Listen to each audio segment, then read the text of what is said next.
no hubo tiempo suficiente, ni hubiera habido el tiempo suficiente para hacer una selección más, más específica o más controlada, porque es un trabajo monumental, es un trabajo, tú lo sabes, que se requiere de muchísimos voluntarios, pero no solamente voluntarios, tienen que ser voluntarios que conozcan la lengua, que conozcan además la historia de la literatura en yiddish y que pudieran hacer una selección muy informada de todo esto. Y no estábamos contra el reloj porque los libros literalmente se estaban desvaneciendo. Habían muchas entradas de agua en la biblioteca, que inclusive nosotros estando ya en el proyecto todavía salvamos cientos de libros porque se estaba filtrando el agua encima de ellos.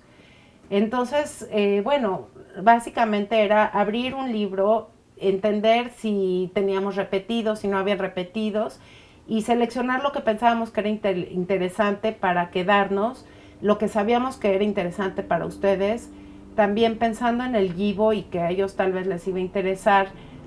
Fuimos encontrando copias y tomos de la revista de Givo de muchísimos años que estaban dispersas por toda la biblioteca, entonces las tratamos de ir poniendo todas juntas y pensábamos no tanto en el bien institucional de la escuela, ni en el orgullo de nuestro colegio, ni en el orgullo de nuestras generaciones. Realmente el criterio principal fue el yiddish. O sea, ¿qué estábamos haciendo por el yiddish?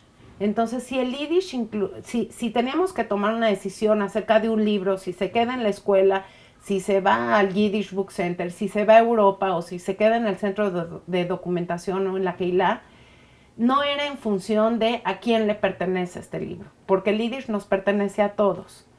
Entonces la decisión iba en cuanto a quién le iba a sacar más provecho a ese libro. Y así fue muchas veces como tomamos la decisión.